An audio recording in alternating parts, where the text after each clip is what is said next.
Finally got a chance to get out here in some good weather. San Diego's looking pretty good. This is the boat. It's a 1974 Columbia 45. If you're enjoying this content, please like and subscribe. Thank you.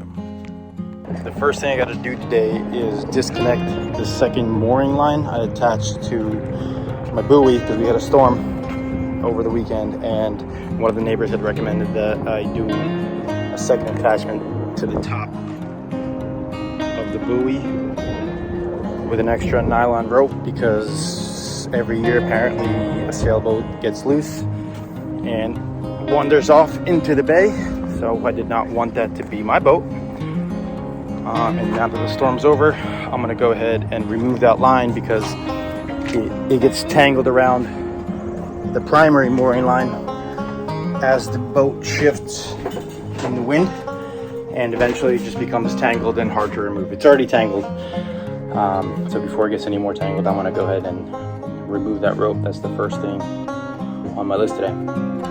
We are safely untangled and ready to start the day. Up next, so I have my batteries. These are the ones that I pulled from the closet.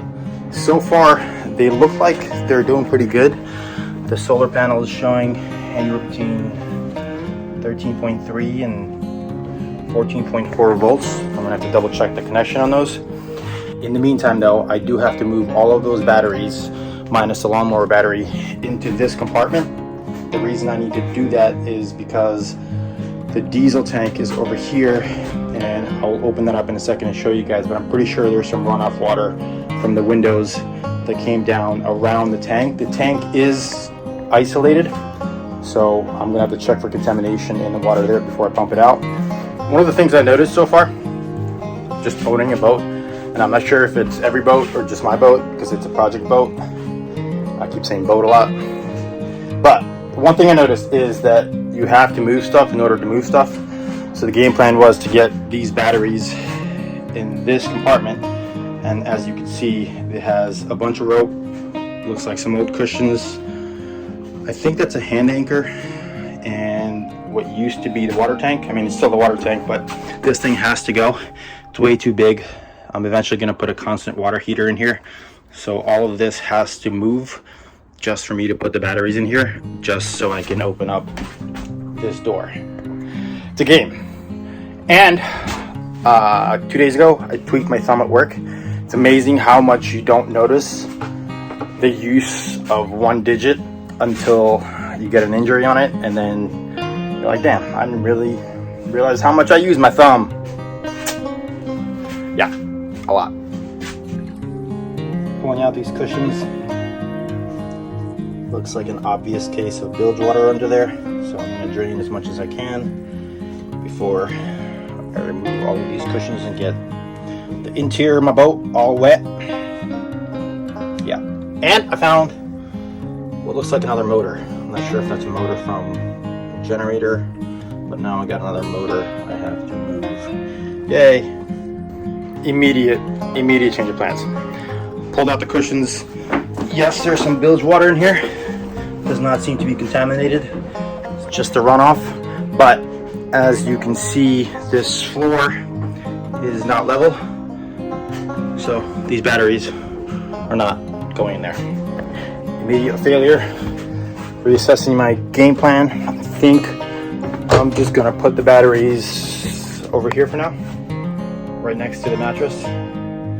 This is not an area I foresee using for a while, and it's not going to be in the way. Even this door is just trash. I can empty it out from the bottom. So far, mission success. Relocated these batteries, rewired them up. They're going to sit here for testing. This, I think, is a good spot for them. I probably won't be sleeping here, unfortunately, for at least another week, 2 month. I don't know. We'll see how long it takes. But now that the batteries are out of the way, I opened up my diesel tank, and that's what it looks like. So, really glad I got a lot of those marine diapers. Some of those are going to go in there to check for contamination before I can pump that out. On a positive note though, after getting the cushions and the anchor out of here, seems like this boat has a lot of storage. So once this water tank, this hot water tank, is out of here, I'm gonna have a ridiculous amount of storage in this compartment.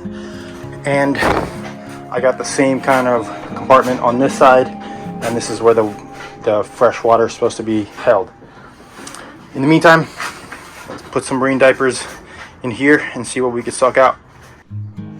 I dropped some marine diapers in here, and this looks to be like straight up diesel. They absorbed almost immediately. You can see it's a different color than what I was pulling out of the bilge. Looks like straight up diesel. So what I'm gonna have to do is get a diesel pump in here, and then originally I was gonna pump the bilge water, but the diapers did a pretty good job of absorbing that oil, so that can just be vacuumed up. But this is gonna have to be pumped out with a diesel pump. I'm sure it's got some water in it, so I'll have to take it to a recycling place. The tank, after opening up the gauge, looks like it's about 3/4 full. Hopefully no water got in there. These all seem to be relatively closed off. Just in case though, when I do start the engine, there's a 7-gallon day tank that's located in here that's empty.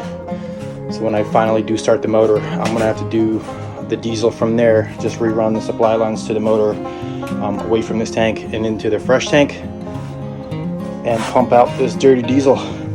Attempt at sucking out the diesel on the sides of the diesel tank. Brought 12-volt diesel pump connected to a hose. Hose is gonna run into this 6-gallon water bucket. Pump is connected to battery. Let's see if this works.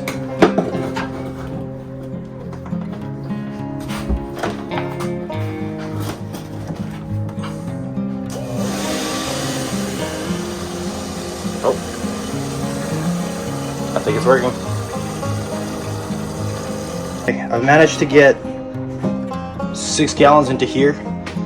I had to switch the pump from this 12-gallon diesel or 12-volt diesel pump just because the fitting was too big to fit in this narrow space. Went back to my 12-volt utility pump, which has an absolute mind of its own. Sometimes it kicks on, sometimes it doesn't, and I'm not exactly sure why. I got it running twice, but that was enough for me to pump a lot of that diesel into this tank. I'm pretty satisfied with that. That's all I got. Clearly there's some more left in there, but for this trip I'll just haul this out.